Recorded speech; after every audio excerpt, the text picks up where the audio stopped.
Gold trusted gold buyers మీరు తాకట్టు పెట్టిన బంగారాన్ని విడిపించి ఈ రోజు ఉన్న మార్కెట్ ధరకు కొనబడును. డ్రీమ్ మీడియా, నేను ప్రియదర్శన్. సో నాతో పాటు ఎవరున్నారంటే, బేసికలీ మనం చాలా మంది భామల గురించి వినుంటాం.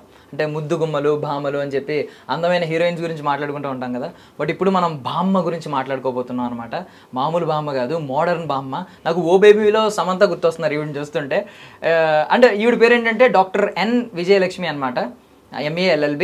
కాకపోతే ఎన్ అంటే ఏంటంటే, ఇక్కడ ఇంటి పేరు నాకు తెలియదు కానీ నర్తకి, న్యాయవాది, నటి అనమాట. ఈ వయసులో కూడా ఆవిడ హోప్, లైఫ్ మీద ఎంత హోప్ ఉందంటే, లైఫ్లో ఏదో చేయాలనే తపన ఉందంటే, యంగ్ జనరేషన్స్ అందరూ కూడా ఆవిడని చూసి నేర్చుకోవాలన్నమాట. మాట్లాడేద్దాం. బామ్మ బాగున్నారా? బాగున్నాం బాబు.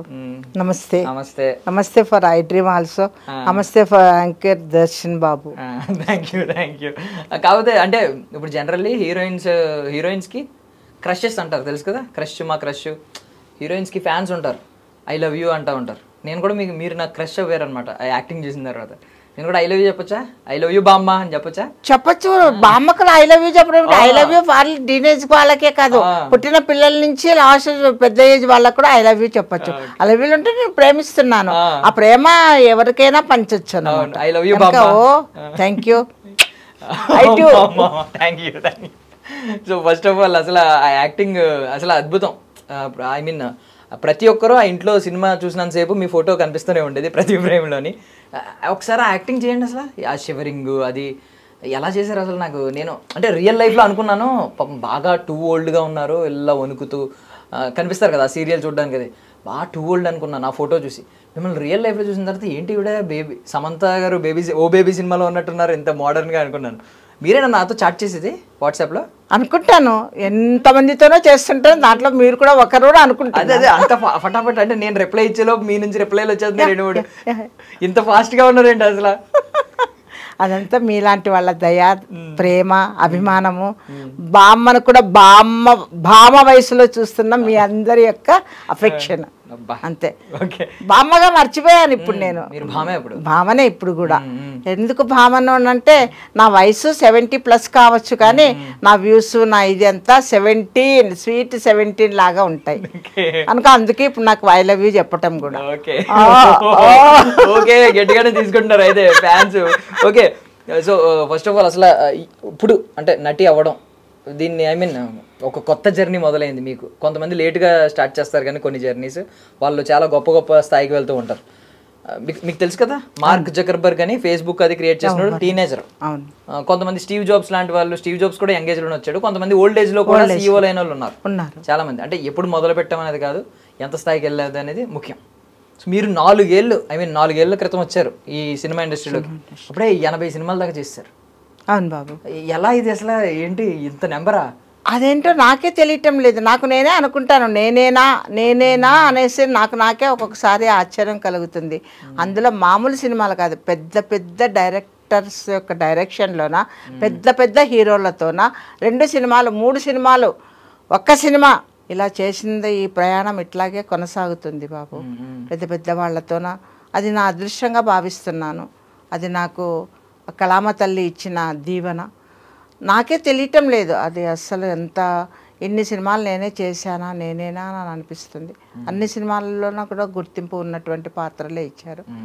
అంటే భామగా కాదు, బామ్మగా. ఓకే. సో మీరు టీనేజ్లో ఉన్నప్పుడు ఎవరికంటే అభిమాని అసలు? ఎవరి కోసం ఎక్కువ, ఎవరి సినిమాల కోసం ఎదురు చూసారు? కమల్ హాసన్ చూసిన తర్వాతనే, సాగర సంగమం సినిమా చూసిన తర్వాతనే నాలో చిన్నప్పటి నుంచి మా నాన్నగారు ఏమైనా క్లాసికల్ డాన్స్ ఆర్టిస్ట్ని చేయాలని, నా చిన్న ఏజ్లోనే ఆయన గురువుగారిని ఇంటికి పిలిపించి కూచిపూడి నృత్యము నేర్పించడం మొదలుపెట్టిన తర్వాత, నేను 7th క్లాస్ చదివేటప్పుడు నా 12th ఇయర్లోనే ఆయన చనిపోయారు. అప్పటికి బ్రేక్ అయిపోయింది. అప్పుడు అయితే కావాలని అంబిషన్ అయితే ఉంది. మా నాన్నగారి కోరిక నన్ను క్లాసికల్ డాన్సర్ చేయాలని, ప్లస్ లాయర్ని చేయాలని. కానీ అవకాశాలు లేక అలాగే. కానీ సాగర సంగమం చూసిన తర్వాత ఎలాగైనా ఖచ్చితంగా క్లాసికల్ డాన్స్ ఆర్టిస్ట్ని కావాలి అని చెప్పేసానని అప్పుడు మళ్ళీ దాన్ని సెకండ్ ఎంట్రీ ఇచ్చానమాట. డాక్టర్ నటరాజ రామకృష్ణ మాస్టర్ గారు మహానుభావులు, వారి దగ్గరికి వెళ్ళి వారి ఆశీర్వాదంతోన మరి కంప్లీట్ చేసుకున్నాను బాబు. చేసుకున్న తర్వాత ఎన్టీ రామారావు గారు అవార్డు తీసుకున్నాను. చాలా ప్రోగ్రామ్స్ ఇచ్చాను. ఆ ప్రోగ్రామ్ ఇచ్చేటప్పుడే మధ్యలోన ఒక స్టేజ్ పైన జస్ట్ కింద పడేసి కాలు కొంచెం ఇదైపోయి అప్పటి నుంచి ప్రోగ్రామ్స్ ఇవ్వరాదని డాక్టర్ గారు చెప్పారు. అంటే ఎగిరితే దుంకితే ఇదవుతే కాలు చాలా ఇబ్బంది అవుతుంది, పడిపోతుంది కూడా, కనుక మీరు అది చేయకూడదు అని అన్నారు. అందుకే నా నడకలో కూడా ఇప్పుడు కొద్దిగా తేడా, అంటే ఇప్పుడు ఏజ్ అయింది కదా, ఏజ్లోనే ఇంకా ఇది ఎక్కువ కనిపిస్తుంది. కానీ ఇప్పుడు ఓన్లీ డ్యాన్స్ ప్రోగ్రామ్స్కి జడ్జిగా వెళ్తుంటాను. చాలా ఒక 100 దగ్గర జడ్జిమెంట్లు చేశాను. కానీ ఇప్పుడు ఈ ఫీల్డ్కి వచ్చిన తర్వాత నేను యాక్చువల్గా రచయిత్రిని, కవయిత్రిని కూడా, రేడియో ప్రోగ్రామ్స్ కూడా ఇస్తాను. కానీ ఇప్పుడు ఈ నటనారంగంలోకి వచ్చిన తర్వాత అవన్నీ కొంచెం పక్కకు పోయినాయి బాబు. ఎందుకంటే టైం అడ్జస్ట్ కావటం లేదు. ఇక్కడ షూట్స్ ఉన్నప్పుడు అక్కడ అవార్డ్స్ కూడా చాలా వచ్చాయి నాకు. గవర్నమెంట్ అవార్డ్స్ వచ్చాయి, తర్వాత మామూలుగా ప్రైవేట్ అవార్డ్స్ కూడా వచ్చాయి. ఇప్పుడు కూడా కొన్ని అవార్డ్స్ మిస్ అవుతున్నాను, కానీ ఇంకా తప్పటం లేదు. ఎందుకంటే ఈ మూవీ యొక్క షూట్స్ ఎప్పుడు ఉంటాయో ఎలా ఉంటాయో తెలియదు బాబు. అదే టైంలోనే అక్కడ వాళ్ళు పిలుస్తారు. అటువంటప్పుడు ఇంకా దీనికి అందులో కొత్తదైతే ఒప్పుకోకపోవచ్చు, కానీ కొన్ని మూవీస్ పెద్దవాళ్ళతో చేసినది కంటిన్యూటీ ఉంటుంది, అది ఖచ్చితంగా వెళ్ళాల్సి వస్తుంది. ఇప్పుడు లా చదివారు, ఎల్ఎల్బి చేశారా? యా, ఎంఏ తెలుగు, ఎల్ఎల్బి కాలేజీకి వెళ్ళి లా కాలేజ్. ఏ వయసులో వెళ్ళారు కాలేజ్కి? స్వీట్ 66. ఓకే, మీరు ఒక్కరే? నేను ఒక్కదానంటే నేను బుక్స్ పట్టుకొని నా కాలేజీలో నేను క్లాస్ రూమ్లోకి మేము ముగ్గురం ఉండే వాళ్ళం, ఆడపిల్లలము. మిగతా వాళ్ళంతా మగపిల్లలు. అంటే వాళ్ళంతా చిన్నవా, మామూలుగా డిగ్రీ అయిపోయిన తర్వాత వచ్చిన వాళ్ళు అంతే. 22, 66 వాళ్ళతో సమానంగా కూర్చొని. ఇంకొక మా ప్రిన్సిపల్ గారు కూడా నాకంటే చిన్నవారే. అంటే మామూలుగా ఇప్పుడు రిటైర్మెంట్ వచ్చేసి 58, 60 వరకే కదా, నేను 66 కదా. అందుకోసం వారికంటే కూడా వయసులో నేనే పెద్దదాన్ని. అనుభవంలో వారి గురువు, నేను మామూలుగా ఏజ్ పరంగా నేను ఎక్కువ. అంటే ఇప్పుడు జనరల్లీ ఇప్పుడు ప్రచారం కూడా మీకు యాడ్లు చూసారనుకోండి, కొన్ని ఎలా ఉంటుందంటే మీరు 45 ఏళ్ళకే రిటైర్మెంట్ తీసుకుని హ్యాపీగా కూర్చోవాలనుకుంటున్నారా అనే యాడ్లు వస్తున్నాయి, ఇన్సూరెన్స్ యాడ్లు ఇలాంటివి. అంటే మనిషి ఆలోచన విధానం ఎలా ఉందంటే 45 ఏళ్ళు వచ్చినా 50 ఏళ్ళు వస్తే చాలు, ఏదో రకంగా రిటైర్మెంట్ ప్లాన్ తీసుకుని ఎక్కడో చోట సెటిల్ అయిపోవాలి అనే ఆలోచన ఉంది. మీరు ఈ వయసులో ఇంత కష్టపడడం, ఈ వయసులో లా చదవడం, దీని అంతటి వెనక ఏంటి బలమైన సంకల్పం ఏంటి? ఈ వయసులో ఎందుకు అంత స్పెషల్గా చెప్తున్నారు? అంటే మీ నుంచి మేము ఎంతో కొంత నేర్చుకుందామని. బికాజ్ మాకు ఇప్పటికే హోప్స్ పోతున్నాయి, లైఫ్ మీద ఆశలు లేవు, పెద్ద ఆశాభావం ఎవరికీ లేదు. ఏంటి జీవితం అనేది ఆశాభావం లేదు, ఏదో బ్రతికినన్నాళ్ళు బ్రతికి చనిపోదాం అనే సెన్స్లో ఉన్నాం. అంటే రేపు అనే ఆలోచన లేదు ఎవరికి. ముందు అది తీసేయండి మనసులో నుండి. మేము ఎలాగా ఎట్లాగా ఏమి అని అనేది తీసేసి సంకల్పం మనసులో పెట్టుకొని మేము ఏదైనా సాధిస్తాం, మేము ఏదైనా చేయగలుగుతాం. మాకు ఇప్పుడు ఏజ్తో అవసరం లేదు, మేము చేయాలి అనుకున్నాం చేస్తాం, అంతవరకే. ఇప్పుడు నేను ఇంకా ఇంత ఏజ్లో కూడా ఇప్పుడు ఇంతవరకు నేను అనుకున్న వాటిలో ఒక 80%, 90%, ఇంకొక 10% ఉంది.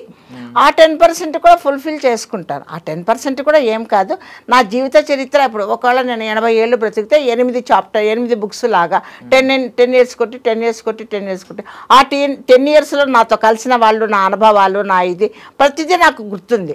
అంటే ఒక వయసు వస్తే మర్చిపోతారు అని అనుకుంటారు, కానీ నాకు చిన్నప్పుడు మా నాన్నగారితో ఉన్నప్పటి నుంచి కూడా నాకు అన్ని ప్రతి ఒక్కటి జ్ఞాపకం ఉన్నాయి. అవి నేను కొంచెం ఈ నటనారంగంలో నుంచి ఇదైన తర్వాత నేను అది మొదలుపెట్టి రాయాలని అనుకుంటున్నాను తెలుగులోన.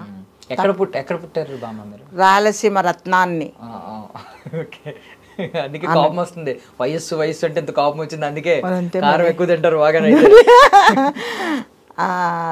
రాయలసీమలోన అనంతపూర్ డిస్ట్రిక్ట్ హిందూపూర్ నాన్నగారిది. ఓకే. రాయలసీమలోన కర్నూలు డిస్ట్రిక్ట్ ఉలిందకొండ అమ్మగారిది. అంటే నాన్నగారు బ్యాంక్ మేనేజర్గా జాబ్ చేస్తూనే నా 11th ఇయర్లో చనిపోయారు. నేను అనంతపూర్ శారదా గర్ల్స్ హై స్కూల్లో 7th వరకు చదివాను. ఆయన చనిపోయిన తర్వాత అమ్మమ్మ గారి ఊరు ఉలిందకొండ, అక్కడ వచ్చి ఏసీపీపీ హై స్కూల్లోనే SSLC వరకు కంప్లీట్ చేశాను. ఆ తర్వాత ఇంకా BA కానీ MA కానీ 2 ప్రైవేట్గానే చదివి ఓపెన్ యూనివర్సిటీ ద్వారా పాస్ అయ్యాను. LLB మాత్రం యాజ్ ఎ స్టూడెంట్గా కాలేజీకి వెళ్ళి నా 66 ఇయర్స్లోన మిస్ అయిన కాలేజ్ రోజుల్ని మళ్ళీ తెచ్చుకున్నాను. ఎందుకంటే అవి కూడా అనుభవించాలి కదా, అందుకోసం అని చెప్పని. కానీ అక్కడ 66 ఇయర్స్ బామ్మగా కాకుండా 16 years 17 అంతా అదే ఇంకా డిగ్రీ కంప్లీట్ అయిపోయిన తర్వాత భామలాగానే ఎంజాయ్ చేశాను అక్కడ కూడా బాగా చదువుకున్నాను. ఓకే, ఇప్పుడు ఇప్పుడు మీరు అంటే ఓపెన్ యూనివర్సిటీలో బిఏ ఎంఏ ఇలాంటి చదివారు కాబట్టి ఏంటి ఏమన్నా జాబ్ ఏమన్నా చేశారా తర్వాత? జాబ్ చేయలేదు, నాకు యాక్చువల్గా గవర్నమెంట్ జాబ్ తెలుగు పండిట్గా వచ్చింది. అది ఓన్లీ 6 months లీవ్ వేకెన్సీలో వేశారు, ఎప్పుడు 1970లో. ఓకే, జాబ్లో చేరాను. 6 months అయిన తర్వాత వాళ్ళు ఇంకెక్కడో ఏదో చిన్న పల్లెటూరుకి వేశారు. అక్కడ ఏదో బస్సు దిగి నడిచిపోవాలా, అదే మళ్ళీ మంచి టీనేజ్ అప్పుడు 20-21 years. ఇంకా వద్దని చెప్పి మా అమ్మగారు పోనివ్వలేదన్నమాట. ఇంకా అప్పటి నుంచి మళ్ళీ ఇంగ్లీష్ మీడియం స్కూల్స్ ఓపెన్ చేసి అక్కడ కర్నూలు డిస్ట్రిక్ట్ నందికొట్కూరు అనే ఊర్లోన ఓపెన్ చేసి అవి రన్ చేస్తూనే ఇంకా తర్వాత ఇవన్నీ కంప్లీట్ చేసుకున్నాం. ఏంటి ఆ